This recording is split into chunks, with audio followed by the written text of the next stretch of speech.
अस्सलाम वालेकुम। उम्मीद करती हूँ आप लोग खैरियत से होंगे। आज की पॉडकास्ट बहुत अहम है, बहुत ख़ास है क्योंकि आज हमारे साथ डॉक्टर शहराम अज़हर मौजूद हैं। डॉक्टर शहराम अज़हर का शुमार इस पॉडकास्ट के उन चंद मेहमानों में से होता है जिनको बार बार बुलाने की फरमाइश की जाती है। डॉक्टर साहब का नाम किसी तारुफ का मोहताज नहीं है, लेकिन मैं फिर भी बताती चलूँ कि ये एक मुहक्किक हैं, माहिर तालीम हैं, माहिर मुआशियात हैं और दुनिया में मौजूद इस्तेहसाल के खिलाफ अक्सर औक़ात अपनी आवाज़ बुलंद करते नज़र आते हैं। आज के इस पॉडकास्ट में हम डॉक्टर साहब से एक सवाल करेंगे और वो सवाल एक ऐसा सवाल है जो बचपन से हमारे जहनों में मौजूद है। जब हम छोटे थे तो हमें ये बात सुनने को मिलती थी कि जो लोग गरीब हैं वो इस वजह से गरीब हैं क्योंकि वो अमीर होना नहीं चाहते, यानी गुर्बत उनका शख्सी या उनकी इनफरादी नाकामी है। जब बड़े हुए और अपने इर्द गिर्द का निज़ाम देखा तो लगा कि शायद इस हाइपोथेसिस में किसी किस्म का झोल है। और इस सिलसिले में गुफ्तगू करने के लिए डॉक्टर शहराम अज़हर से बेहतर कौन हो सकता था। अ, सबसे पहले तो डॉक्टर साहब आपका बहुत बहुत शुक्रिया कि आप आज की पॉडकास्ट में आए और जो इस पॉडकास्ट के शुरू में एक हमारा अ, एक टेक्निकल झोल आया है, आपने उसको बर्दाश्त किया। सबसे पहले थैंक यू सादिया। हमेशा आपके पॉडकास्ट पे आना जो है इट्स एन ऑनर। हमेशा कॉन्वर्सेशन का मज़ा है और आपकी ऑडियंस जो है इट्स ऑलवेज उसका फीडबैक और सब कुछ बहुत अच्छा होता है। Thank you for inviting me again. बहुत शुक्रिया आप। अच्छा डॉक्टर साहब, हम आते हैं अपने पहले सवाल की तरफ और पहला सवाल होगा इस सवाल से ही मुताल्लिक और अ, एक बैकग्राउंड बिल्ड करने के लिए मेरा आपसे पहला सवाल ये है कि जो बर्रे सगीर का लिटरेचर है या अ, हमारा आर्ट है, उसमें हमने हमेशा गुर्बत को, दुख को, तकलीफ को बहुत ग्लोरीफाई किया है।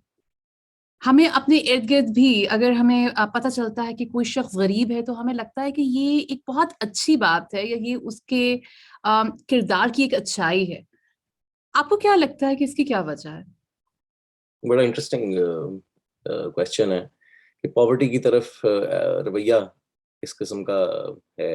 हाँ, इंटरेस्टिंग है कि हमारे माशरे में आप सही कह रही हैं कि किसी हद तक इसको ग्लोरीफाई करके देखना या इसमें से ये समझना कि भाई ये बड़ी कोई ऑथेंटिक लिविंग है। हाँ, ये बड़ी एक ऑथेंटिक लाइफ है जिसके अंदर कोई खालिस किस्म की जिंदगी है ये। जबकि किसी ने अगर जिंदगी में, और ये ज्यादातर मिडिल क्लास के अंदर ये व्यू जो है ज्यादा पाया जाता है क्योंकि उनको खुद जो है मिडिल क्लास एक ऐसी पोजीशन में, ऑब्वियसली अपर क्लास को तो ये इशू नहीं होगा पॉवर्टी का। मिडिल क्लास एक ऐसी पोजीशन में है जहां वो काइंड ऑफ स्ट्रगल कर रहे हैं, वो एस्पायर तो कर रहे हैं ऊपर की क्लास में जाने के लिए, लेकिन वो इनको देख के अपने आप को एक तरह से अपनी एग्जिस्टेंस को जस्टिफाई करती है जो मिडिल क्लास है कि छर इन्हें तो साढ़े कोलों भी होर माड़े ने, कमियां दे भी कमी ने। इस किस्म का एक नार्सिसिस्टिक सैडिज्म इसके अंदर आपको नजर आएगा अक्सर। पाकिस्तानी एलीट में तो, मिडिल क्लास में, एलीट को मैं थोड़ा लूजली, एक टर्म बड़ी वैसे भी बड़ी लूज टर्म है लेकिन ब्रॉडली मतलब वी कैन यूज इट कि जी आपने देखा होगा मिडिल क्लासेस और अपर मिडिल क्लासेस में ये एक एटीट्यूड है टुवर्ड्स वर्किंग क्लास पीपल, और ये आपको मखसूस किस्म की जो सियासी पार्टियां यूथ की जो पाकिस्तान में हैं सो कॉल्ड, वो जो है उनमें आपको ये रवैया खास किस्म का एक मिडिल क्लास मेंटालिटी का एक नज़र आएगा। जबकि अगर आप रियलिटी में इसको देखें तो तारीख में भी और तमाम अदियान में भी आपको नज़र आएगा कि भी पॉवर्टी को कोई अच्छी चीज़ नहीं समझा गया। ये इंसानी जो है तजलील इसमें है। मौला अली का आप जानते ही हैं फरमान है कि जुल्म का निज़ाम कायम रह सकता है लेकिन इसमें जो है कुफ्र का निज़ाम कायम रख सकता है, बर्बरियत और जुल्म का निज़ाम कायम नहीं रह सकता, और पॉवर्टी से बड़ी डिप्रिवेशन कोई नहीं है इंसान की। सो ये बिल्कुल गलत हमारे माशरे की मिडिल क्लासेस का रवैया है। Poverty is a terrible thing and it makes you do terrible things in life. आपने जो ये बात कोट की अदयान के बारे में भी कि मुख्तलिफ अदयान में कोई इसको इस कदर ग्लोरीफाई नहीं किया गया, लेकिन ये एक मिडिल क्लास का नोशन है जिसमें पॉवर्टी को ग्लोरीफाई किया जाता है क्योंकि ये आपको एक ये एहसास देता है कि हाँ, किसी से तो आप भी बरतर हैं। جس طرح ہمیں کہا جاتا تھا کہ اگر آپ کو خوش رہنا ہے تو ان لوگوں کو دیکھیں جو آپ سے مشکل زندگی گزار رہے ہیں، یعنی آپ بالکل ان لوگوں کو نہ دیکھیں جن کی زندگیاں کسی حد تک آپ سے آسان ہیں، آپ ان کی طرف دیکھیں جن کی زندگیاں مشکل ہیں۔ اچھا، آپ کیونکہ ماہر معاشیات ہیں، اور اگر ہم پاکستان کے معاشی نظام کو دیکھیں جہاں پر اب ہمیں سوشل موبلٹی اس طرح نظر نہیں آتی، ایک وقت تھا جب ہم نے سنا تھا کہ لوگ بالکل گراس روٹ سے شروع کرتے تھے اور پھر انہوں نے یہ بنا لیا، یہ کر لیا، وہ کر لیا، لیکن اب ہمیں وہ چیز نظر نہیں آتی پاکستان میں۔ تو اس طرح کے معاشرے میں کس طریقے سے لوگ غربت سے باہر نکل سکتے ہیں؟ بالکل دیکھیں سعدیہ، سب سے پہلے میں جو ہے نا اس کا ایک فریم ورک آپ کے سامعین کے لیے سامنے رکھنا چاہوں گا، جس فریم ورک کے تھرو، جس لینس کے تھرو، جس ونڈو کے تھرو آپ جب ریالٹی کو دیکھیں گے تو آپ کے پاورٹی سے ریلیٹڈ جو سوالات ہیں وہ خود بخود آپ کے سامنے واضح ہوتے جائیں گے۔ میری نظر میں اس میں جو سب سے بڑا اور سب سے جامع فریم ورک ہے جس کے تھرو ہم دیکھ سکتے ہیں وہ امرتیا سین کا ہے۔ امرتیا سین آپ کے سامعین کے لیے بتاتا چلوں کہ انڈیا کے نوبل پرائز وننگ اکانومسٹ ہیں، ڈیولپمنٹ اکنامکس کی فیلڈ کے بہت بڑے کنگ ہیں، پائنیئر ہیں۔ ان کی کتاب ہے جس کا نام ہے poverty and famines, an essay on entitlements and deprivation، 1981 کی کتاب ہے، تمام لوگوں کو میں ریکمینڈ کروں گا۔ اس میں ساتھ بہت انہوں نے ایک خوبصورت فریم ورک دیا ہے اس کو سمجھنے کے لیے، جو میں 2-3 منٹ میں سمرائز کروں گا تاکہ پھر میں آپ کے سوال کا جواب دے سکوں۔ اس میں اسی کے اندر تمام جواب پوشیدہ ہیں۔ اس میں سین یہاں سے سٹارٹ کرتے ہیں اپنی بات کا، بڑی خوبصورت لائن ہے، وہ کہتے ہیں کہ اسٹارویشن کے بارے میں وہ بات کر رہے ہیں۔ اسٹارویشن یعنی کہ کھانا بنیادی جو ہے کسی کو اویلیبل اگر نہیں ہے، وہ اسٹارو کر رہا ہے۔ تو اس میں وہ بولتے ہیں کہ starvation is the characteristic of some people not having enough food to eat. It is not the characteristic of there not being enough food to eat. یہ دو الگ باتیں ہیں۔ پہلی لائن ہی اس کتاب کی یہ ہے، یہ دو باتوں میں وہ کہہ رہے ہیں تفریق کریں۔ starvation وہ کہہ رہے ہیں اس وقت نہیں ہوتی جب انف کھانا مارکیٹ میں موجود نہیں ہے، جبکہ تب ہوتی ہے جبکہ جس نے کھانا کھانا ہے، جو بھوکا ہے، اس کو اس تک رسائی حاصل نہیں ہے۔ اب سوال تو اس کا مطلب یہ ہوا کہ دو الگ باتیں ہوئیں۔ ایک سوال ہے سپلائی سائڈ پرابلم کا، تو سوال ایک مثال کے طور پہ پاورٹی کی سب سے فضول اور گھٹیا فارم جو ہے وہ فوڈ پاورٹی ہے، کہ ایک انسان کے پاس اپنی بایولوجیکل نیڈز کے لیے بنیادی نہیں ہے۔ ہم اس کی مثال اگر لے لیں فوڈ پاورٹی کے بارے میں، ایک مسئلہ تو یہ ہو سکتا تھا، کوئی کہہ سکتا ہے کہ یار اتنی روٹی ہی نہیں ہے دنیا میں کہ ہم سب کو فیڈ کر سکیں، اتنا ویٹ ہی نہیں ہے، اتنے چاول ہی نہیں ہے، اتنا کارن ہی نہیں ہے کہ ہم سب کو فیڈ کر سکیں۔ ایک انسان یہ بھی کہہ سکتا ہے۔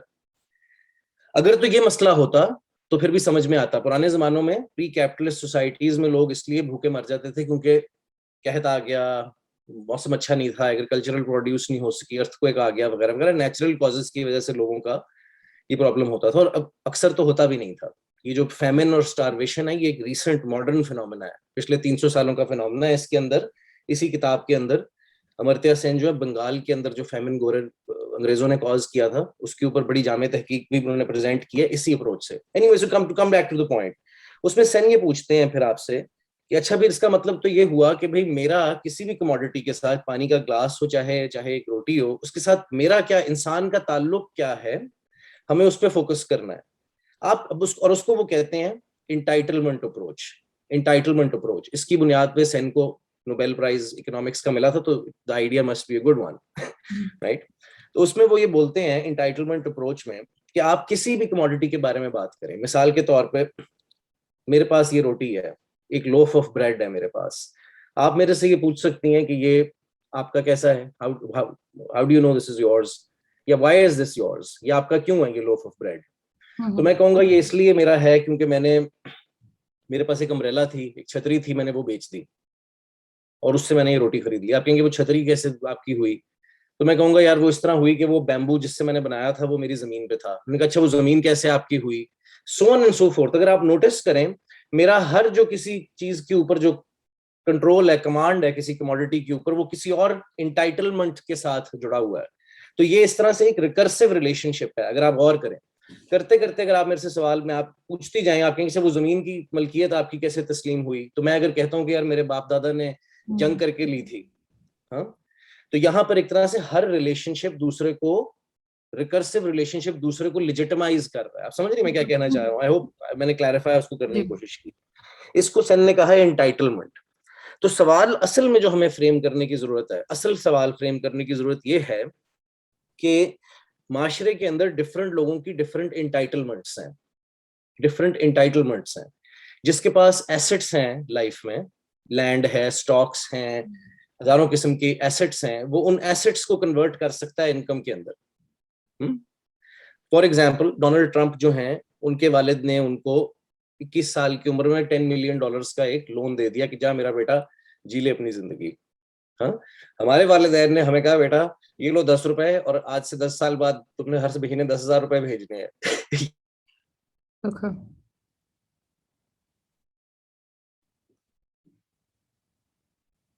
फोकस अब आपके सवाल पे मैं वापस आता हूँ कि इंटाइटलमेंट्स के पर्सपेक्टिव से हम अगर पाकिस्तान को देखें, अब इसमें सादिया थोड़ा सा एक और इसको कॉम्प्लेक्स करते हैं बात को.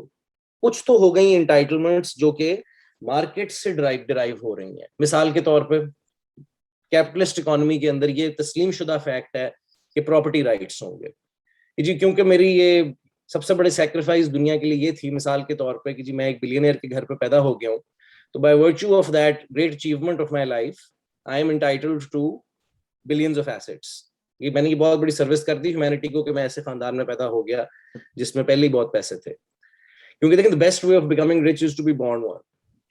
ये इसका बेस्ट ये मैं आपको, किसी भी आपके लिस्टर ने अगर बिलियनियर बनना है तो मेरी उनको यही मशवरा है कि वो किसी ऐसे बिलियनियर के घर पैदा हो जाए. क्योंकि वरना अगर आपके पास वो एंटाइटलमेंट्स नहीं है, ठीक है, एक तो ये एंटाइटलमेंट्स हो गई जो मार्केट से डिराइव्ड हैं, ओनरशिप से डिराइव्ड हैं वगैरह वगैरह. इसके अलावा अगर हम थोड़ा सा और इसको कॉम्प्लेक्स करें तो एंटाइटलमेंट्स जो हैं वो क्लास, रेस, जेंडर और इन आइडेंटिटीज से भी डिराइव्ड हैं. क्यों? ये मेरे पास क्या सबूत है इस बात का? पाकिस्तान की आपने बात की. पाकिस्तान के अंदर अगर आप पिछले 20 साल में लेबर फोर्स सर्वे एक पाकिस्तान की गवर्नमेंट हर साल रिलीज करती है, सबसे जामे वो डेटा सेट है, बहुत अच्छी तो नहीं है लेकिन जितनी भी पाकिस्तान में डेटा सेट अच्छी क्वालिटी की हो सकती है उतनी, लेबर फोर्स सर्वे उसको कहते हैं. उसके अंदर वो आपको by gender, by various other demographics आपको लेबर मार्केट के अंदर आपकी परफॉर्मेंस कैसी है उसके बारे में आपको पता चल जाता है. मिसाल के तौर पे पिछले 20 सालों में पाकिस्तान में खवातीन की अगर हम सिर्फ बात करें तो वर्किंग क्लास के अंदर 12% से 27% लेबर फोर्स पार्टिसिपेशन. इसका मतलब है कि कितनी खवातीन जो वर्किंग एज की थी वो कितनी उनमें से पार्टिसिपेट कर रही हैं प्रोडक्टिव काम में. यानी कि ऐसे काम में प्रोडक्टिव का इकोनॉमिक्स में मतलब सिर्फ ये है कि भाई वो जीडीपी उससे बढ़ रहा है या नहीं, यानी कि घर में वो काम जो कर रही हैं वो इकोनॉमिक्स उसको सही तरह से क्वांटिफाई नहीं कर सकती. सो एनीवे वो नंबर जो है वो 12 से 27% पे गया. तो कोई कह सकता है यार देखो अब इतनी पाकिस्तान की औरतें इंटाइटल्ड हैं लेबर फोर्स में काम करने की, लेकिन अगर आप उसकी डिटेल में जाएंगी तो आपको नजर आएगा कि उसमें जो सबसे बड़ी कैटेगरी जिसके अंदर इंक्रीज आया और ये बड़ा इंपॉर्टेंट फैक्टर है उसको कहते हैं पाकिस्तान के लेबर फोर्स सर्वे के अंदर ही उसको कहा जाता है unpaid family work. Unpaid family work या अनपेड फैमिली लेबर, इसका से मुराद क्या है? ये बड़ा इंपॉर्टेंट है. इसमें ये नहीं है कि घर में बैठ के आलू गोश्त बना लिया, ये अनपेड फैमिली वर्क में नहीं आ रहा.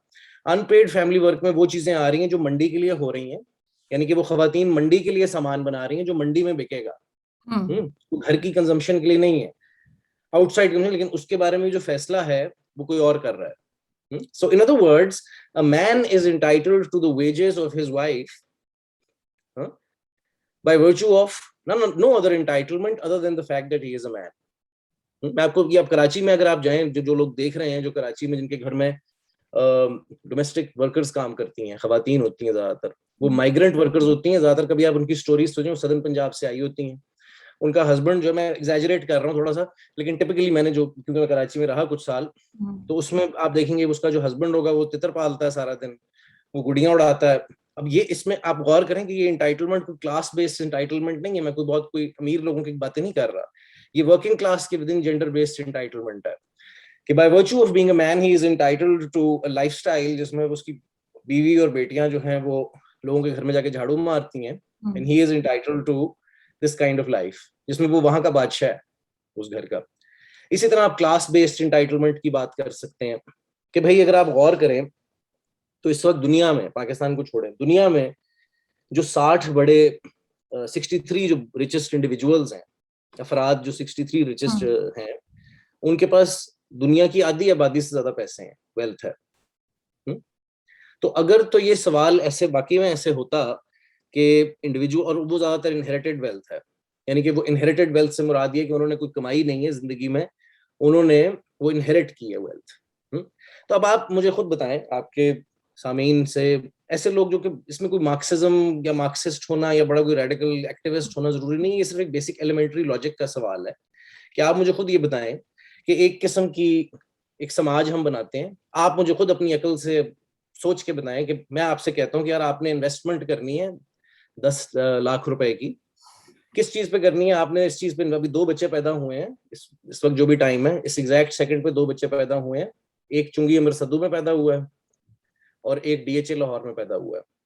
آپ کو انویسٹمنٹ کرنی ہے, you will get a percentage income, آپ کو ایک پرسنٹیج ملے گی ان دونوں بچوں کی انکم کی, ڈیپینڈنگ آن کہ آپ کس پہ بیٹ کر رہے ہیں. ٹھیک ہے, سمجھ رہے ہیں, میں نے ہائپوتھیسس ایک اسٹوری بنائی ہے. آپ کس پہ بیٹ کریں گی, کس پہ بیٹ کریں گی آپ؟ ڈی ایچ اے لاہور والے بچے کی انکم پہ بیٹ کریں گی. یہ کوئی بہت برینر سوال نہیں ہے, it's not a very brainy question. چاہے وہ بچہ جو چنگی امر صدو کا ہے کہ وہ آئنسٹائن اور نیوٹن کا مکسچر بھی ہو, اس کا کوئی چانس نہیں ہے لائف میں سروائیو کرنے کا یا اسٹرگل کرنے کا یا اس کے ساتھ کمپیٹ کرنے کا بھی. کیوں؟ بڑی سمپل سی بات ہے, جو لیٹر ہے ڈی ایچ اے لاہور کا, اس کے والدین کی جو انہیریٹنس کی فارم ہے, اب انہیریٹنس کی ملٹیپل فارمز ہیں, انٹائٹلمنٹس کی ملٹیپل میکینزمز ہیں جس پہ ہمیں جانے کی ضرورت ہے. فار ایگزامپل, امیر لوگوں کے بچے جو ہیں, ایک تو ان کے پاس ویسے ہی کیپٹل زیادہ, تو بہتر سکولز افورڈ کر سکتے ہیں, پہلی بات. امیر لوگوں کے پاس نیٹ ورکس زیادہ ہیں. میرا دوست ٹیلنور میں کام کرتا ہے, میں اس کو فون کروں گا میرے پتر نے نوکری لوا دے, یہ بھی ایک انٹائٹلمنٹ ہے, رائٹ. امیر لوگوں کے نیٹ ورکس زیادہ ہیں, سو آن اینڈ سو فورتھ. تو میں چاہ رہا یہ ہوں کہ لوگ جب اس سوال کو دیکھیں تو وہ امرتیا سین کی تحقیق کے نظر میں دیکھیں, انٹائٹلمنٹس کی نظر میں دیکھیں, اپنی انٹائٹلمنٹس کو بھی پہچانیں کہ یار اچھا چلو یار ہمارے پاس یہ چیزیں نہیں تھی لیکن یہ انٹائٹلمنٹ تو تھی. مثال کے طور پہ میں کہہ سکتا ہوں کہ اور کچھ نہیں, لیکن پنجابی تو تھے, مرد تو تھے, وغیرہ وغیرہ, رائٹ. کوئی اور ہزاروں قسم کی انٹائٹلمنٹس کا کمبینیشن ہے, مجموعہ ہے انسان. تو یہ کوئی کوئنسیڈنس نہیں ہے کہ چاہے آسٹریلیا ہو, چاہے امریکہ ہو, چاہے انگلینڈ ہو, دنیا کی ایڈوانسڈ کنٹریز بھی ہوں, ظاہر ہے پاکستان انڈیا تو اس میں شامل ہی ہیں اس انالیسز میں. آپ یہ کوئی کوئنسیڈنس ہے کہ بھئی کوئی آپ کو غریب آدمی ملے گا آسٹریلیا میں تو وہ ایبوریجنل بیک گراؤنڈ کا ہوگا, اس کی رنگت بھی فرق ہوگی, اس کی ناک کی شیپ بھی فرق ہوگی, اس کی ایجوکیشنل بیک گراؤنڈ بھی فرق ہوگی, دے لک ڈفرنٹ, رائٹ. ویژولی آپ دیکھ کے بتا سکتے ہیں کہ یار یہ غریب ہوگا, شکلوں ہی غریب لگتا ہے. کیوں؟ کیونکہ پاورٹی کے جو ہیں کوریلیٹس ہیں جینڈر کے ساتھ, کلاس کے ساتھ, ریس کے ساتھ, میلنن کانٹینٹ کے ساتھ. آپ کی اسکن میں میلنن کتنی ہے, آپ خوبصورت کتنے لگتے ہیں دنیا کو, یہ ساری فارمز آف انٹائٹلمنٹ ہیں جو کہ کلچرلی اور ہسٹوریکلی ایوالوڈ ہیں. Some of them are empirical kind of things کہ جی کتنے ایسٹس, کتنی زمین ہے کس کے. Some are non-empirical, کس کی رنگت کتنی گوری ہے. آپ اور میں سب جانتے ہیں کہ جاب انٹرویوز میں پاکستان میں جس کا رنگ ہو رہا ہے اس کو زیادہ بہتر ہے. اس پہ ایویڈنس ہے, اس پہ امپیریکل ایویڈنس ہے کہ if you're whiter, آپ کی اسکن وائٹر ہے, میں سیم باقی تمام چیزیں رکھ دوں, لیکن آپ کی اسکن وائٹر ہے تو آپ کو جو ہے زیادہ چانسز ہیں آپ کے سکسیس کے جاب مارکیٹ میں. تو میں کہنا یہ چاہ رہا ہوں کہ we have to understand this. اس کے اوپر میں تحقیق بھی آپ کو سامنے پریزنٹ کر سکتا ہوں, اس پہ بہت واسٹ امپیریکل لٹریچر. یہ کوئی سوال ایسا نہیں ہے جو کہ I'm coming up with some radical idea. It's a well established idea. Poverty and success are always structural in nature. آپ کی سوسائٹی کے اندر پوزیشن کیا ہے, سوشل ہیرارکی میں آپ کہاں پلیسڈ ہو, یہ ڈٹرمن کرے گا آپ کی سکسیس یا فیلئر کو. یہ میں چاہ رہا ہوں کہ فریم ورک لوگوں کو سمجھ میں اگر آئے تو بہت اچھا ہے. آپ نے جو یہ بات کہی ہے کہ کس طریقے سے مختلف پیرامیٹرز اس بات کا تعین کرتے ہیں کہ آپ زندگی میں کیا اچیو کریں گے, میرے خیال میں یہ بات بہت اہم ہے. اور اگر میں اس کو جینڈر کے تناظر میں دیکھوں, کیونکہ میرا ایریا آف ریسرچ جینڈر ہے, تو آپ دیکھیے کہ آپ کو دنیا میں جو آپ نے فرمایا دنیا کے 60 امیر ترین لوگوں کے بارے میں, ان میں کتنی عورتیں تھیں؟ بالکل صحیح, بالکل آپ نے صحیح پکڑا. ان میں عورتوں کی تعداد مجھے یقین ہے کہ بہت کم ہوگی. میں سوری مجھے تو پتا بھی نہیں ہے کہ وہ 60 لوگ کون ہیں. میرا ایک قیاس ہے کہ ان میں عورتوں کی تعداد نہ ہونے کے برابر ہوگی. ہم لیڈرشپ میں دیکھتے ہیں, ہم پالیسی میں دیکھتے ہیں, تو وہاں پر آپ کو کتنی عورتیں نظر آتی ہیں. پھر جس طریقے سے آپ نے فرمایا کہ ان پیڈ فیملی ورک, اور ان پیڈ فیملی ورک میں آلو گوشت بنانا نہیں ہے, وہ یہ بھی ہے کہ جو آپ عورت جو کما کے لاتی ہے اس کمائی پر کس کا اختیار ہے. اور جو آپ نے یہ بات کہی کہ اگر آپ امیر ہونا, جو آپ نے عمارت کا ایک نسخہ بتایا ہے, میرے خیال میں جو دیکھنے والے ہیں آپ سب لوگوں کے لیے بھی یہ ایک بہت اچھی ٹپ ہے کہ اگر آپ چاہتے ہیں کہ آپ امیر ہوں تو آپ کو چاہیے کہ آپ کسی امیر گھر میں پیدا ہوں, اور اگر آپ ایک امیر گھر میں پیدا نہیں ہو سکتے تو یہ تو آپ کا مسئلہ ہے. اچھا, اور یہ بھی میرے خیال میں ہمارے جو سامعین ہیں, جو ناظرین ہیں, انہوں نے یہ بات بھی آبزرو کی ہوگی. ہم لوگ شروع سے ایک بات کہتے ہیں کہ امیروں کی شکلیں مختلف ہوتی ہیں. مجھے پہلے یہ بات لگتی تھی کہ ہمیں لگتا ہے کہ امیروں کی شکلیں مختلف, ہمیں ان کی شکلیں اس لیے مختلف لگتی ہیں کیونکہ ان کی ایکسس ہے ان اچھی چیزوں کی طرف جن کو پہن کے, جن کو استعمال کر کے شاید آپ بہتر لگ سکتے ہیں. لیکن اس میں بہت بڑا کردار اس چیز کا ہے کہ آپ کا تعلق کس قومیت سے ہے, آپ کا تعلق کس ریس سے ہے. تو میرے خیال میں جو ڈاکٹر صاحب نے یہ باتیں کہی ہیں, یہ عوامل کہے ہیں, اور یہ پوری دنیا پر اپلائی ہوتے ہیں. اچھا, اب آپ نے کہا کہ غربت اسٹرکچرل ہے, انفرادی نہیں ہے, تو پھر ہم یہ کیوں کہتے ہیں کہ اگر ایک شخص غریب ہے تو اپنی وجہ سے ہے. ہمارے معاشرے میں جو یہ رائج سوچ ہے, اس کا تانا بانا کس طریقے سے بنا گیا؟ جی, آپ نے جو بھی بات کی اس کے اوپر مجھے وہ جان کا ایک قطعہ یاد آیا. انہوں نے کہا کہ یہ رعنائی جو آنکھوں کے لیے فردوس جلوہ ہے, لباس مفلسی میں کتنی بے قیمت نظر آتی.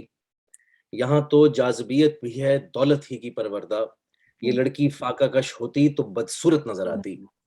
یہ لڑکی فاقہ کش ہوتی تو بدصورت نظر آتی. آپ نے کہا کہ کیوں اس کو ہم پرسنل, کیونکہ یہ لیزی انالیسز ہے, یہ آسان کام ہے, یہ آسان کام ہے. اچھا, میں آپ کو ایک انٹرسٹنگ بات بتاؤں. عام لوگ تو کرتے ہی ہیں, لیکن ایون علمی تحقیق کے حوالے سے میں آپ کو اس میں بتاؤں, پوری جو یہ ریس بیسڈ اور ریسسٹ قسم کی تھیریز جو 18ویں 19ویں 20ویں صدی میں, اس میں ساتھ یہ صرف ایک انڈیویجول لیول کا ایشو نہیں ہے, یہ کنٹریز کے لیول پہ آپریٹ کر رہا ہے معاملہ. یعنی کہ انٹائر کنٹریز جو ہیں ان کو گورا صاحب نے ایسے انویژن کیا کہ یہ بیسکلی جو ہیرارکی, آپ غور کریں گے جو لفظ ریس ہے, ریس, اس کے اندر یہ بات چھپی ہوئی ہے کہ یہ کوئی دوڑ ہو رہی ہے, جیسے سمجھ رہی ہیں آپ, ریس ہم کہتے ہیں ریس لگی ہوئی ہے. تو یہ کوئنسیڈنس ہے کہ لفظ race in the social sense اس کے ساتھ کورسپونڈ کرتا ہے. یہ اس لیے ہے کہ یہ ریس آف نیشنز ہے جس کے اندر یہ باندر ٹائپ لوگ کالے پیلے کے جو ہیں یہ پیچھے رہ گئے ہیں, اور ہم جو ہیں سفید فام جو ہیں یہ آگے نکل رہے ہیں. اس کے پیچھے پوری ایک ہسٹوریکل ایوولوشن ہے اس پورے معاملے کی جو ہے. تو کنٹریز نے جسٹیفائی کرنا تھا انٹائر کنٹریز کو کہ بھئی افریقہ غریب اس لیے نہیں ہے کہ بھئی ہم جا کے وہاں پر استحصال کرتے ہیں. انڈیا غریب اس لیے نہیں ہے کہ ہم نے ان کے 45 ٹریلینز جو ہیں وہ کھا پی کے ہم نے ڈکار نہیں ماری اور ہم لے گئے انگلینڈ اپنے ساتھ چرا چرو کے ان کا سامان. انگلینڈ اس لیے غریب نہیں ہے, یہ نہ سمجھیں آپ. ہالینڈ یہ کہہ رہا ہے کہ انڈونیشیا اس لیے غریب نہیں ہے کہ ہم نے ان کے ملینز آف لوگوں کو پھڑکا دیا, پکڑ کے جو ہے گولی کے سامنے رکھ کے اڑا دیا ایسے لوگوں کو جو کہ اپنے حقوق مانگتے تھے. اس لیے نہیں ہے, آپ یہ نہ سوچیں. یہ اس لیے غریب ہیں کیونکہ یہ بغیرت لوگ نہ کام کرنا چاہتے ہیں, یہ کام چور ہیں. ایک تو ویسے ان کا آئی کیو کم ہے, یہ لاجک ہے اس میں. یہ میں کوئی I am not making it up, I wish I was. ایسے مینولز انگریزوں کے دور کے موجود ہیں, ڈچ لوگوں کے موجود ہیں جو ایسے انویژن کر رہے ہیں. آپ آسٹریلیا میں رہتی ہیں, آپ جانتی ہیں میرے سے بہتر کہ ایبوریجنل جو کمیونٹیز ہیں آسٹریلیا کی, ان کا کیسے جینوسائیڈ کیا گیا آسٹریلیا کے اندر. جو یہ سو کالڈ سیٹلر کالونیز ہیں امریکہ کے اندر, نیٹو امریکنز کے ساتھ یہ کام کیا گیا. اس میں لاجک کیا تھی؟ اس میں ہمیشہ جسٹیفیکیشن, چاہے ناٹسیزم اس کی ایکسٹریم فارم ہو, اس میں ہمیشہ جسٹیفیکیشن یہ ہے کہ you deserve it, you deserve it. Why do you deserve it? اچھا کہ بھئی تسی پھر کام کیوں کرتے ہو؟ غریب آدمی سے آپ یہ کہتے ہو کہ بھئی مزدور جو ہے, ہم مارکسسٹ وغیرہ جب یہ بات کرتے ہیں کہ مزدوروں کا استحصال ہو گیا نا, وہ نوکری کیوں کرتا ہے؟ عورت چانٹے پڑھ رہے ہیں, اس کو گھر میں وہ شادی کیوں کی ہوئی ہے اس نے؟ غریب ملک جو ہے وہ بینکرپٹ ہو گیا, پاکستان سری لنکا بینکرپٹ ہو رہے ہیں, آئی ایم ایف سے قرضہ کیوں لیا تھا؟ مطلب you blame the victim for his or Hare social position. اور یہ کیوں؟ کیونکہ یہ آسان ہے. یہ آسان ہے نا یہ سوچنا کہ یار ہم پورے کے نظام کے اندر مجرم ہیں, वो कहता है ना कि भाई if you want to look at a criminal you needn't look further than a mirror. हाँ, कि अगर आपने क्रिमिनल देखना है कि ये क्राइम कैसे हुआ कि लाखों करोड़ों बच्चे इस साल पाकिस्तान के अंदर, इंडिया के अंदर लाखों बच्चे जो हैं मेल नरिश्ड स्टार्व करेंगे, ये कैसे मुमकिन हो गया? ये कैसे आप अपनी अकल को जस्टिफाई कर सकते हैं कि हम एक इस्लामिक रिपब्लिक में रहते हैं जिसके अंदर बच्चे जो हैं वो भूखे मर रहे हैं जी? और वो किस बुनियाद पे? क्योंकि एक जो है उसकी गलती सबसे बड़े उसका क्राइम ये है कि वो ठट्ठे में पैदा हो गया, एक का क्राइम ये कि वो जो है थरपारकर में पैदा हो गया गलती से बेचारा, एक का क्राइम ये कि वो जो है वो बच्ची पैदा हो गई।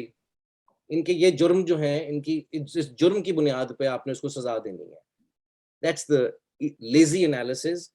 और ऐसे समाज में जिसमें लोगों ने अपनी एंटाइटलमेंट्स पे ना सोचा, ना ये कभी गौर किया, ना ये गौर करने की ख्वाहिश है कि हम जो बच गए हैं उन तमाम चीज़ों से, हम जो बच गए हैं अनएम्प्लॉयमेंट से, हम जो बच गए हैं अब्यूज से, हम जो बच गए हैं उन तमाम चीज़ों से, भूख से और बगैर छत के रहने की अय्याशी से, तो उस की आप बजाय इसके कि आप खुदा का भी शुक्र अदा करें कि आपको सोशल स्ट्रक्चर में वो एंटाइटलमेंट दी गई है जो औरों को नहीं मिली, और बजाय इसके कि दूसरों के ऊपर आप यूं कहें कि जी इसकी ये गलती है इसलिए फेलियर है। नौकरों के ऊपर आप देखेंगे, मुलाजमीन के ऊपर पाकिस्तान के अंदर ऐसे हुंदे ही इस तरह दे ने, हम सब ने अपने घरों में ये स्टोरियां सुनी हुई हैं, बिल्कुल क्या तो हुंदे इस तरह ने ना जो मर्जी कर लो, नदीद हुंदे ने वगैरह वगैरह, ये सब हमने ये बातें सुनी हुई हैं। ये सारी ब्लेम गेम जो है कंप्लीटली एक तो इररेशनल तो है ही, अनसाइंटिफिक भी है, अनसाइंटिफिक भी है। मैंने एक दफा अपने घर वालों में वोंट नेम एनीवन कुछ लोग भी देखते हैं, मैंने उनको कहा कि जो है घर में वो किसी जो मुलाजमीन थे उनकी बुराइयां लोग कर रहे थे पाकिस्तान में कहीं, तो कि भाई ये तो हैं ही इस तरह के, ये उस तरह के, तो मैंने उनको कहा कि भाई, उन्होंने कहा कि जी इनकी जीन्स में है ये प्रॉब्लम ये इनकी जीन्स ही फर्क है। मैंने कहा अच्छा आपको ये बात पता है कि साइंटिफिक एविडेंस ये सजेस्ट करता है आज के ज़माने में, वो आपके ब्लड सैंपल लेके और मेरा ब्लड सैंपल लेके बता सकते हैं कि when did you and I share a common ancestor, या राइट? तो इसका मतलब कि ये फ़र्क नहीं है कि बुनियादी तौर पे ये एक सोशल डार्विनिस्ट पॉलिसी या पोज़ीशन है जो कि इसकी एक्सट्रीम फॉर्म नाज़िज़्म है कि मार ही दो इनको पकड़ के, खत्म ही कर दो, जेनोसाइड ही कर दो, ना रहेगा बाँस, ना बजेगी बाँसुरी, ना रहेगा गरीब, ना रहेगी गुर्बत, राइट? इनकी कॉजेज़ ही खत्म कर दो, इनकी जेनोसाइड करके नस्लें खत्म कर दो। That's one way of eradicating poverty, right? So this is, इसकी एक हिस्ट्री है। मैं आपको कहना ये चाह रहा हूँ कि इस डार्विनिस्ट, सोशल डार्विनिस्ट पोज़ीशन की, इस रेसिज़्म की और इस पैट्रियार्की की एक तारीख है। और जब तक उस तारीख को आप डिकंस्ट्रक्ट करके एग्जैक्टली उस मोमेंट पे जाके मुझे बताएं जब ये फैसला किया गया कि पेट्रियार्की मेट्रियार्की से पेट्रियार्की होगी। एंगल्स ने उसके ऊपर एक तारीखी तज्जिया किया, origin of the family, private property and the state में, बहुत खूबसूरत, जिसमें उन्होंने बताया कि भी पेट्रियार्की की emergence, the first class struggle angles कहता है is that between the man and the woman. ये एंगल्स ने बोला 1893 में। आप जरा अंदाजा करें, फ्रेडरिक एंगल्स मार्क्स के जो को राइटर और को ऑथर थे। सो हिस्ट्री के अंदर जवाब मौजूद है। तारीख को आप सही तरह से पढ़ लें, मर्द या औरत का फ़र्क आपने समझना है कि उनका इनकम में, पॉवर्टी में क्यों डिफरेंस है, क्यों ज़्यादातर दुनिया के, अगर मैं आपको बताऊँ ना, दुनिया में जी अगर 100 लोग पॉवर्टी में रहते हैं उसमें से 56 औरतें हैं। ये कोइंसिडेंस है? ऑफ कोर्स नॉट, उसके पीछे एक हिस्ट्री होगी।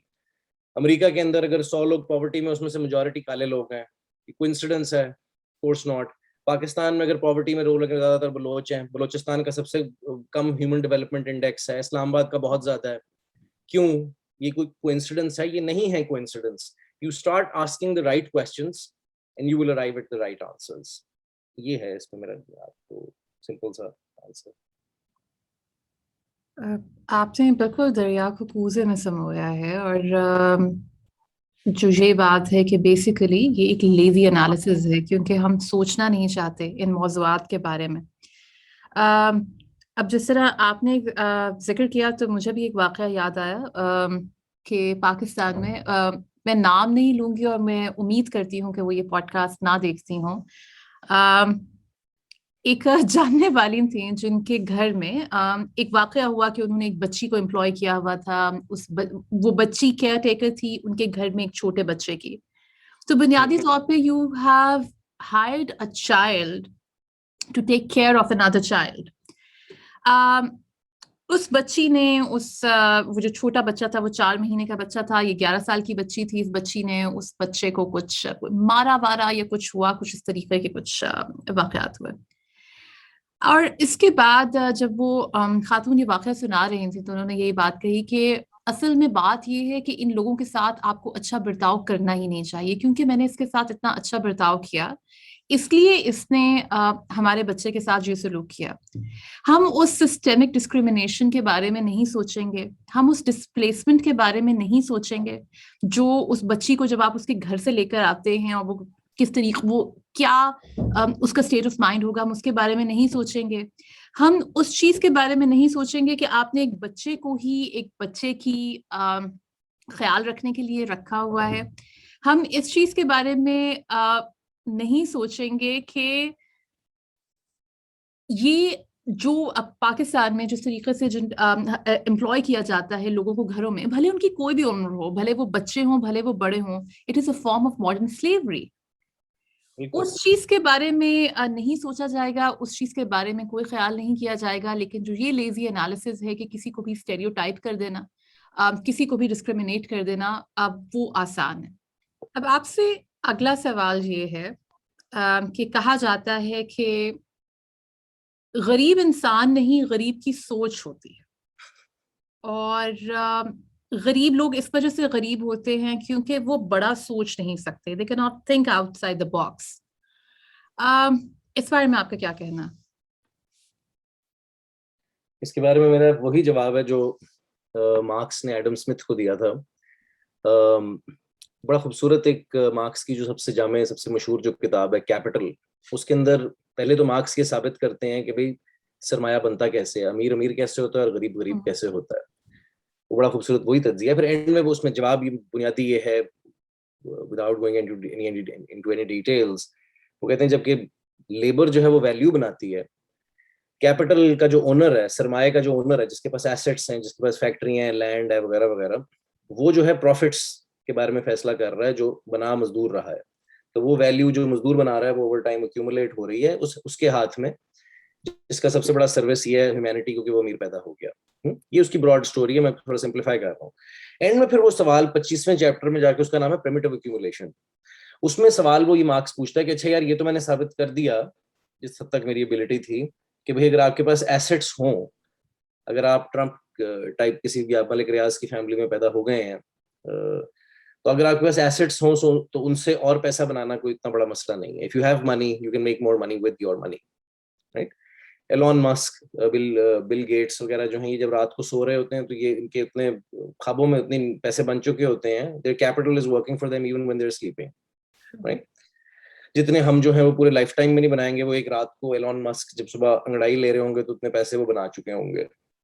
एनीवेज, उसका मार्क्स का, एडम स्मिथ का उसमें कोई जवाब नहीं था, लेकिन मार्क्स में उसमें बड़ा खूबसूरत जवाब देते हैं कि सवाल ये कि फिर प्रिमिटिव शुरू में कैसे, एक्यूमुलेशन शुरू में हुई कैसे। हाँ, ये बड़ा इंटरेस्टिंग सवाल है। तो वो कहता है, बड़ा खूबसूरत उसमें जुमला है, मार्क्स कहता है कि primitive accumulation occupies the same position in economics that original sin does in theology. कि once upon a time, original sin का जो नोशन है कि भाई वंस अपॉन अ टाइम कुछ दो किस्म के लोग थे। ये स्टोरी है मेन स्ट्रीम बुर्जुआ इकोनॉमिक्स जिसको हम कहते हैं, उसके अंदर कि वंस अपॉन अ टाइम दो किस्म के लोग थे दुनिया में। एक वो जो कि बड़े मेहनत करते थे और खर्च कम करते थे, वो सेवर्स थे। और कुछ ऐसे थे जो कि बड़े शाह खर्च थे, उनको जो मिलता था वो उड़ा देते थे जाके, as if there is no tomorrow. तो जो, और वो मेहनत नहीं करते थे, वो लेजी किस्म के लोग थे। और ये बड़े मेहनती किस्म के थे और सेव भी करते थे, ये आगे निकल गए और ये वाले पीछे रह गए। ये ओरिजिनल सिन का नोशन है कि भाई उन्होंने, हमारे एंसेस्टर्स जो जो गरीब लोग हैं, बेसिकली उनकी स्टोरी ये है कि यार तुम्हारे जो हैं बाप दादा ही ठीक नहीं थे। राइट ये इसमें जो है ब्रॉड, इसमें से उस, अगर आप नजरिए को देखते हो तो ये नतीजा निकलता है। ओरिजिनल सिन का इसमें एक नोशन है कि भाई जो आज अमीर हैं उनके एंसेस्टर्स भी अमीर थे, और उसकी जो जस्टिफिकेशन है उनके माइंड में वो ये है कि भाई पास्ट के अंदर, अगर लेकिन जब आप रियलिटी देखें किसी भी दुनिया के मुल्क में, जब आप रियलिटी देखें, जो आप तारीख पूछें, तो आपको हर मुल्क में विदाउट एक्सेप्शन, मार्क्स इंग्लैंड के केस में बताते हैं कि कैसे जंगो जदल और फोर्स के नतीजे में, ये कोई इतना पीसफुल प्रोसेस नहीं था प्रिमिटिव एक्यूमुलेशन। इसमें जंगो जदल हुई है, लड़ाइयां हुई हैं, मारा गया है लोगों को, वायलेंस हुई है, 30 ईयर वॉर हुई है यूरोप के अंदर, बड़ा कुछ हुआ है। بڑی ساری اپہیولز آئی ہیں. ہمارے ملک میں 1857 کے اندر غداریاں ہوئی ہیں جس کے اندر آج جن لوگ بڑی بڑی جاگیریں لے کے بیٹھے ہوئے ہیں اور ان کے بچے جو ہیں وہ بھی جاگیریں لے کے بیٹھے ہوئے ہیں, سو آن اینڈ سو فورتھ, انہوں نے جو سروسز دی ہیں 1857 میں برٹش کو, اس کے عوض ان کو یہ زمینیں ملی ہیں. ورلڈ وار 2 کے اندر, ورلڈ وار 1 کے اندر انڈین آرمی کے اندر سرو کر کے گوروں کی جنگیں لڑنے کے اوپر ملٹری کو لینڈز ملے ہیں. اسی طرح اگر آپ میں یہ وداؤٹ ایکسیپشن, صرف پاکستان انڈیا کی بات نہیں کر رہا, وداؤٹ ایکسیپشن آپ دنیا کے کسی ملک میں, امریکہ میں, آسٹریلیا میں, آسٹریلیا کی ایلیٹ جو ہے اس کے باپ دادا کے پاس پیسے کیسے آئے تھے؟ You keep asking the question, in most cases you will find that there is some kind of theft, some kind of violence, some kind of genocide involved. So جو wealth ہے یہ basically جو ہے یہ جنگ و جدل, وائلنس اور ان تمام چیزوں کے نتیجے میں پیدا کی گئی, نمبر 1. نمبر 2, سلیوری ہو, یہ ساری اس کی تاریخ ہے. یہ نیو یارک وغیرہ یہ سارے سلیو پورٹس ہیں, یہاں پہ سلیوری ہوا کرتی تھی, غلامی ہوا کرتی تھی, افریقہ سے لوگوں کو چرا کے یہاں پہ لا کے جو ہے سلیوریاں ہوتی تھیں. اور جب اپنی ڈیولپمنٹ ہو گئی تو سلیوری کی ایبولیشن بھی سڈنلی جو ہے وہ اپیلنگ ہو گئی انگلینڈ کے لیے, سو آن اینڈ سو فورتھ. اس کے پیچھے ایک ہسٹری ہے اور میں چاہ رہا ہوں لوگ صرف اور صرف تاریخ کو پڑھیں, تاریخ کو سمجھیں. سارے سوالوں کا جواب تاریخ کے اندر موجود ہے. اگر آپ آنےسٹ اور ایک سچائی اور تحقیقی نظر سے اس کو دیکھیں گے تو truth is as clear as day light. اچھا, اب ایک سوال جو آپ کے اس جواب سے میرے ذہن میں دوبارہ آیا ہے وہ یہ ہے کہ کیا انسان کی سوچ بھی اس کے حالات کے مطابق ہوتی ہے؟ مثال کے طور پہ آپ وہ کہتے ہیں نا کہ آپ وہ خواب نہیں دیکھ سکتے, I'm talking about the literal dream, آپ وہ خواب نہیں دیکھ سکتے جو آپ نے حقیقی زندگی میں نہ دیکھا ہوا. تو کیا یہ وجہ ہو سکتی ہے ایک غریب بچے کے لیے بہت بڑا نہ سوچنے کی؟ نہیں, بڑی اس کی سمپل وجہ ہے. دیکھیں بات یہ ہے کہ جب آپ انسرٹنٹی میں زندگی گزارتے ہیں نا, جب یہ نہیں پتا ہوتا کہ کل روٹی ملنی ہے کہ نہیں ملنی, کل اسکول جانا ہے یا کل مزدوری پہ جانا ہے یا کل کلفیاں بیچنی ہے بیٹھ کے, جب یہ سوال جو ہے ان کی روز کی زندگی جو ہے وہ جان کا شعر ہے نا, آج کا دن بھی عیش سے گزرا, سرتا پا بدن سلامت ہے. تو جب آپ کی یہ والی زندگی ہوگی تو اس میں بڑی سوچ کہاں سے آنی ہے؟ یہ بھی ایک نوشن ہے. آپ کے بہت سارے جو لسنرز ہوں گے اس میں سے جو انٹرسٹڈ ہوں گے اکنامکس میں, انہوں نے اکثر یہ پڑھا ہوگا, ایک کانسیپٹ فائنانس میں بڑا بتایا جاتا ہے, رسک ٹیکر. رسک ٹیکر بڑا چیز رسکی ہے. Elon Musk is very entrepreneurial وغیرہ وغیرہ, رسک ٹیکر ہے بہت بڑا جی. بھائی بات یہ ہے کہ جنہ دے گھر داڑے انہاں دے کملے بھی سیانے. مطلب یہ ہے کہ بھائی اگر آپ کے پاس ایسٹس ہیں, آپ کے پاس ابیلٹی ہے انویسٹمنٹ کرنے کی, ہاں ایسٹس ہولڈ کر کے پیسے بنانے کی, تو ظاہری سی بات ہے آپ زیادہ رسک لے سکتے ہیں لائف میں. یہ کوئی لاجک تو اس میں دیکھیں نا, میں ایک بندے کو ایک ٹرک دے دوں اور ایک بندے کو ایک ایف ایکس دے دوں اور ان کو کہوں کہ جی ہیڈ آن آنا شروع کر دو, جو پہلے سائڈ میں مڑ گیا وہ ہار گیا. اس کو کہتے ہیں چکن گیم, جو چکن آؤٹ کر گیا پہلے وہ نکل جائے گا. گیم تھیوری میں ہم یوز کرتے ہیں ایز این انالیسس. تو آپ کے خیال میں کون چکن آؤٹ کرے گا ہمیشہ؟ ہو ول بی دی چکن؟ جس کے پاس ایف ایکس ہے وہ ہمیشہ چکن آؤٹ کر دے گا. ظاہری سی بات ہے, اس کے پاس موت ہے ایک طرف. ہاں, ایک غریب آدمی جو ہے اس کے پاس یہ آپشن جو ہے رسک لینے کی, یہ آپشن موجود نہیں ہے, کیونکہ آپ کی ability to take risk is dependent on your existing assets. جو جتنے بھی بڑے فرمز ہیں, کارپوریشنز ہیں یا امیر نیٹ ورتھ کے انڈیویجولز ہیں, ان کے پاس اس طرح کیش جو ہے اس طرح لائی اراؤنڈ کر رہا ہوتا ہے جس طرح گھاس ہو کسی گھر کے باہر. وارن بفیٹ دنیا کے امیر ترین انسانوں میں سے ہیں, ان کی جو کمپنی ہے اس کے پاس 100 بلین اس طرح کیش میں لائے کر رہا ہے. ذرا آپ امیجن کریں. میں آپ کو 2-3 چیزیں بتانا چاہوں. ایلون مسک نے 45 بلین کا ٹویٹر خرید لیا یا آفر کر دیا. پورا پاکستان اور سری لنکا جو ہے وہ 4-4, 5-5 بلین کے لیے بک گیا IMF کے آگے. پورے 22 کروڑ کے ملک سری لنکا اتنا بڑا, غریب لوگ جو ہیں وہ ان کے ملک پورے بک گئے 5-5, 6-6 بلین کے. ہمارے ملک کے بجلیوں کے نرخ, ہمارے لوگوں کی بنیادی ٹرانسپورٹ کی فیسلٹیاں, ان کی ایبلٹی کہ وہ نان کھا سکتے ہیں یا روٹی کھا سکتے ہیں کہ نہیں, یہ پورے ملک بک گئے 4-4, 5-5 بلین کے آگے, IMF کے آگے جھک گئے. ہاں, وہاں جو ہے وہ ایلون مسک کا موڈ ہوا ٹویٹر خرید لیتے ہیں آج, 45 بلین یوں کر کے پھینک دیے. ایپل دنیا کی اتنی بڑی کارپوریشن ہے سعدیہ, وہ 90 بلین کی صرف ایک क्वार्टर के अंदर शेयर बाय बैक कर लेते हैं. इसका मतलब क्या है कि वो अपने ही शेयर जाके मार्केट से 90 बिलियन के खरीद लेते हैं ताकि स्टॉक होल्डर्स की कैपिटल गेन्स हो सके. आप इमेजिन करें हम किस तरह की दुनिया में रह रहे हैं जहां एक कंपनी जो है वो इतने शेयर बाय बैक 90 बिलियन की कर सकती है और 5-5, 6-6 बिलियन के लिए जो गरीब मुल्क हैं वो भीख मांग रहे हैं. So entire countries are slaves, और उसके within entire families are slaves, और उसके within entire individuals are slaves. ये ग्लोबल वैसलेज का सिस्टम है, ग्लोबल मजारत का निजाम है, जिसके अंदर जो है कुछ ग्लोबली कुछ कंट्रीज कमी है, और उन फिर कमियों के अंदर उनकी कुछ फैमिलीज कमी है, और कमियों के अंदर फिर उनके जेंडर्स कमी है. तो ये कमियों के कमी का निजाम है ये. Basically it's a system of global vassalage. There is no other way of putting it. जो आपने ये बात कही है ना, कमियों की कमी, या फिर जो हम कहते हैं उर्दू में नौकरों के चाकर, जो ये इस्तेहसाल का निज़ाम है, उस इस्तेहसाल के निज़ाम में भी लेयर्स हैं.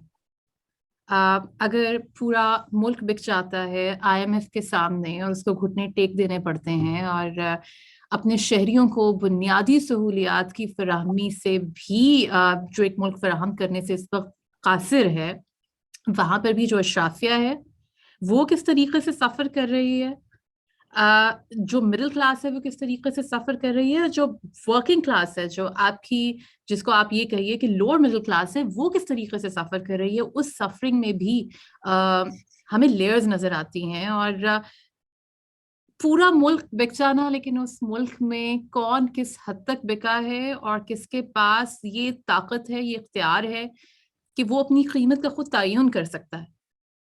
जो पाकिस्तान में चुंगी अमर सद्दू में या कहीं पर भी काम करने वाला मजदूर है, उसने तो अपनी कीमत तयन नहीं की थी, लेकिन इस मुल्क की अशराफिया ने तो इस कीमत का तयन किया है. आप अगर पाकिस्तान में जाएं, आपका चक्कर लगता रहता है पाकिस्तान का, सड़कों पर गाड़ियां तो बढ़ गई हैं और लग्जरी कार्स बढ़ गई हैं. Audis. Audis and Fortuners and all of that stuff, all the jazz that you see on the roads. तो ये भी है कि कौन उस चीज को कितना सफर कर रहा है, और फिर उस सफरिंग के नतीजे में अगर आपकी पूरी जिंदगी एक सर्वाइवल स्ट्रगल है, आपके लिए सांस लेना ज्यादा अहम होगा या आपके लिए सितारों पे कमंद डालना? आपके ख्वाब में क्या आएगा? आपके ख्वाब में तो रोटी आएगी उस सूरत में. आपकी काफी तहकीक है बंटवारे के ऊपर, 1947 का बंटवारा, और जो साम्राज्य निज़ाम था, नौआबादियाती निज़ाम था, जो उस वक्त जिसके सम्राट हम आज तक भुगत रहे हैं. एक सवाल जो मैं आपसे करना चाहती हूँ वो गालिबन डायरेक्टली रिलेटेड नहीं है इससे, लेकिन अब क्योंकि खुशकिस्मती है कि आज आप मिल गए हैं पॉडकास्ट करने के लिए, तो मैं आपसे वो सवाल करूंगी जिसका ताल्लुक भी आपकी रिसर्च से है. वो ये है कि जब 1947 में तकसीम हुई, बंटवारा हुआ, तो वो लोग जो बंटवारे के बाद यहाँ पाकिस्तान से हिंदुस्तान आए और हिंदुस्तान से पाकिस्तान गए, क्या उनके तजुर्बात में भी इस क्लास सिस्टम का कोई किरदार था? जी, थैंक यू सादिया, आपने मेरी रिसर्च को इतनी अहमियत दी कि उसको आपने मुझे मौका दिया कि उस पर मैं बात कर सकूं.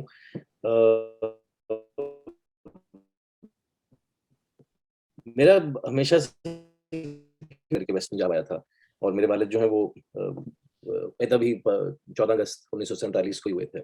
और बचपन से जो मैं स्टोरीज सुन रहा था अपनी दादी से कि भाई 1 महीने 1 हफ्ते के बच्चे को कैसे वो लेके आई वगैरह, तो ये बचपन से मेरी स्टोरीज कहीं मेरे माइंड में थी. तो जब मैं एकेडमिक बना तो मेरा दिल किया कि इसके ऊपर एक एनालिसिस किया जाए, क्योंकि जब हम छोटे थे तो हमने पाकिस्तान स्टडीज में ये सुना पढ़ा कि भाई बेसिकली जो है वो हिंदू और सिख बड़े जालिम थे, हैं जी, और they treated us like animals वगैरह वगैरह वगैरह. और वाइसी वर्सा जब फिर मेरे इंडिया के दोस्त बने, मैंने कहा यार ये स्टोरी हमने सुनी है. वो कहते हैं अच्छा इसी के अंदर वर्ड्स रिप्लेस कर दो, तो हमने दूसरी सुनी हुई है. तो मैंने कहा दोनों तो सच नहीं हो सकते. या तो दोनों झूठ है, या दोनों सच हैं, या थोड़ा सा सच है थोड़ा सा झूठ है. इसमें रियलिटी क्या है? तो मैं स्पेसिफिकली ना इस सवाल में इंटरेस्टेड था. आप ज्यादातर देखेंगी कि पार्टीशन के ऊपर जो ज्यादातर नैरेटिव्स हैं, ज्यादातर 90% जो नैरेटिव्स हैं, वो उसको ऐसे प्रेजेंट करते हैं कि भाई ये रिलीजियस ग्रुप्स की मूवमेंट है जी कि जी मुसलमान यहाँ से उठ के उधर चले गए और इंडिया से उठ के उधर आ गए वगैरह, ये हिंदू जो है वो इस तरफ आ गए और मुसलमान, ये रिलीजियस ग्रुप्स की मूवमेंट, आपको ऐसे लगता है कि रिलीजियस ग्रुप्स की मूवमेंट है। अच्छा, अब आप ब्लेम भी नहीं कर सकते इंसानों को, क्योंकि उसकी जो अपेरेंट फॉर्म है, जो जाहिरी शक्ल है, वो वाकई में यही है कि इसी बुनियाद पे गोरा साहब ने फैसला किया कि जी इस बुनियाद पे पाकिस्तान की, गोरा साहब ने जो फैसला किया वो उसकी विजुअल ये है, ऑप्टिकली वो ऐसा ही लग रहा है। लेकिन अगर आप उसकी कंटेंट में जाएं और आप दूसरा सवाल पूछें कि यार जो लोग मुसलमान थे वो सारा दिन बस मुसलमान ही रहते थे, जो हिंदू थे वो बस सारा दिन बस हिंदू ही रहते थे, या वो कुछ और भी थे, वो बाप बेटी भी थे, वो जो है वो किसान भी थे, कुछ और काम, उनकी कोई और आइडेंटिटीज भी थी, या सिर्फ बस सारा दिन मुसलमान सिर्फ मुसलमान ही बना रहता था टोपी पहन के, या हिंदू सारा दिन बस तिलक लगा के बैठा रहता था, कुछ और भी उनकी आइडेंटिटीज थी या नहीं। और उन आइडेंटिटीज का मेरी नजर में, जैसे कि कौन सी identities, class background, occupation, gender, linguistic background वगैरह वगैरह, सो ऑन, ये सारी स्ट्रक्चरल आइडेंटिटीज हैं। मेरा इंटरेस्ट इस बात में था कि इस बात से कतई नजर कि वो मुसलमान था कि हिंदू था कि सिख था, मेरा इंटरेस्ट इस सवाल में था कि उस स्ट्रक्चरल आइडेंटिटी का, यानी कि उसका ऑक्यूपेशन क्या था। मिसाल के तौर पे अगर कोई किसान था, छोटा किसान था, चाहे वो हिंदू था या सिख था या मुसलमान था, उसके एक्सपीरियंसेस में क्या सिमिलैरिटीज और डिफरेंसेस थे। अच्छा, मुझे इसमें जब मैंने डिस्कवर करना शुरू किया इसको स्टडी कैसे करें, इस सवाल को, आसान भी नहीं है, तो हमने इसमें क्या किया कि हम लोगों ने, हमसे मुरादी मेरे साथ कुछ और को रिसर्चर्स ने, हमने ये किया कि हमने ओरल नरेटिव्स, यानी कि जो ओरल नरेशंस के थ्रू लोगों ने अपने वाकयात बताए हैं, पार्टीशन प्रोजेक्ट्स हैं हजारों किस्म के, इसमें सिटीजन आर्काइव वगैरह ने बड़ा अच्छा इसमें काम किया। तो उन्होंने, हमने क्या किया कि हमने एक डेटा सेट कंस्ट्रक्ट की जिसमें हमने लोगों की ओरल नरेशंस को सुन के उसको एक एम्पिरिकल डेटा सेट के अंदर कन्वर्ट किया, जिसमें चंद सवाल हमने जमा करने शुरू किए। नंबर 1 ये कि एक्सपीरियंस ऑफ वायलेंस था या नहीं, कि क्या पार्टीशन के वक्त आपके साथ कोई वायलेंट एक्सपीरियंस हुआ है या नहीं। उसके हमने फिर कई शक्लें बनाई कि किस तरह का वायलेंट एक्सपीरियंस है, मैं डिटेल्स में नहीं जाना चाह रहा, वायलेंट एक्सपीरियंस था या नहीं, number 1। Number 2, violent experience movement से पहले हुआ, माइग्रेशन से पहले हुआ, दौरान हुआ या बाद हुआ, ये भी इंपॉर्टेंट है। नंबर 3, आपका मोड ऑफ ट्रांसपोर्ट क्या था, आप किस तरह गए, आप पैदल गए, आप जहाज से गए, आप शिप से गए, आप गाड़ी पे गए, आप ट्रक पे गए, आप रेलवे पे गए, आर्म्ड व्हीकल में गए जिसके साथ फौजी जो है वो प्रोटेक्शन दे रहे थे आपको, आपको किस तरह, मोड ऑफ ट्रांसपोर्ट क्या था आपका। अब आप गौर करें, मोड ऑफ ट्रांसपोर्ट बड़ी मजेदार चीज है। जो लोग पैदल चल के जा रहे हैं उसका सफर लंबा होगा, उसको एक एक चीज नजर आ रही है, उसमें खतरा भी ज्यादा है, जो साथ उसने बच्चा भी उठाया हुआ है, जो आर्म्ड व्हीकल में जा रहा है उसका फर्क एक्सपीरियंस है, जो पोर्ट से जा रहा है उसका फर्क है, जो जहाज पे जा रहा है उसका फर्क है। अब नंबर 2, एक पोस्ट कॉलोनियल, एक कॉलोनियल कॉलोनाइज सोसाइटी के अंदर किसको जहाज की एक्सेस मिलेगी एक ऐसे वक्त में जब कॉन्फ्लिक्ट शुरू हो चुका है, कम्युनल वायलेंस शुरू हो चुकी है। तो उसमें हमारे यहाँ तो आज भी देख लें, ट्रेन का टिकट लेने के लिए फोन करना पड़ता है, राशिद भाई को भी करा दें, है?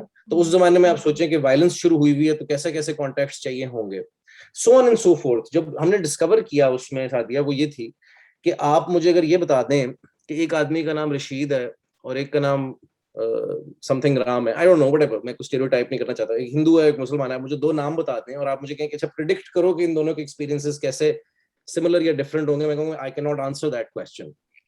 लेकिन आप मुझे ये बता दें, ये दोनों जो हैं ये फैक्ट्री वर्कर थे, ये दोनों जो हैं ये मिलिट्री में अफसर थे, आप उनकी मुझे, और आप मुझे मजहब के बारे में कुछ ना बताएं, मैं आपको ज्यादा बेहतर प्रिडिक्ट कर सकता हूँ कि इसको वायलेंस का एपिसोड हुआ होगा इसके साथ या नहीं हुआ होगा, अगर हुआ होगा तो किस किस्म का हुआ होगा। इन other words, religion is not a predictor, partition के हवाले से, of your experience of partition, क्या आपने उसको कैसे एक्सपीरियंस किया, उसका बेहतर प्रिडिक्टर है आपकी class, gender, race, linguistic identity. ये है इसमें इसका जवाब, और ये तमाम चीजों पे एप्लीकेबल है। ये पुराने एक्सपीरियंसेस से लेके आज तक जो माशरे में एक्सपीरियंसेस आपके हैं, जो आपके साथ हो रहा है पाकिस्तान के अंदर, इंडिया के अंदर, किसी भी मुल्क के अंदर, किसी भी माशरे के अंदर, उसका ताल्लुक आपकी इंटाइटलमेंट के साथ है। that's what it is. अपनी तहकीक को इतने जामे और मुदल्लल अंदाज में शेयर करने का बहुत बहुत शुक्रिया, क्योंकि मेरे ख्याल में ये बात बहुत अहम होती है कि इंसान के जो भी हालात हैं, जो भी हमारे इर्द गिर्द वाक़यात हो रहे हैं, वो आइसोलेटेड नहीं हैं, उनका ताल्लुक़ हमेशा तारीख़ से होता है। हमारी सोच का ताल्लुक़ भी उस तारीख़ से होता है, उस इर्तिक़ा से होता है। جو صدیوں سے ہزاروں سالوں سے ہمارے اندر ڈیولپ ہوتا ہے. ڈاکٹر صاحب آپ کا بہت بہت شکریہ کہ آپ آج کی پوڈ کاسٹ میں آئے. آپ نے ان تکنیکی مشکلات کو برداشت کیا بڑی خندہ پیشانی سے اور اتنا وقت دیا. آج کی پوڈ کاسٹ میرے خیال میں باقی پوڈ کاسٹ جو ہم عام طور پہ کرتے ہیں ان سے تھوڑی لمبی ہے، کیونکہ کچھ سوالات اس طرح کے تھے، مجھے لگ رہا تھا کہ کیونکہ آج آپ کے ساتھ گفتگو ہو رہی ہے تو وہ سوالات نہیں جانے چاہیے. I'm very grateful, very thankful to you for being a part of this podcast and being so patient with everything that happened today. Thank you, Sadia, and thank you for inviting me. As always, it's an honor and a privilege. Thank you so much. Sure. آپ سب لوگوں کا بھی بہت بہت شکریہ جنہوں نے یہ پوڈ کاسٹ دیکھی. امید ہے کہ اس پوڈ کاسٹ کے ذریعے آپ کو امیر ہونے کا نسخہ سمجھ آ گیا ہوگا، اور وہ نسخہ ایک ہی ہے کہ آپ کسی امیر گھر میں پیدا ہوں. اگر آپ کو امیر بننے کے کوئی اور نسخے معلوم ہیں تو ضرور کامنٹس میں ہمیں اپنے تبصروں سے، اپنی آراء سے آگاہ کیجیے گا. اگلی پوڈ کاسٹ میں دوبارہ ملاقات ہوگی، تب تک کے لیے خدا حافظ.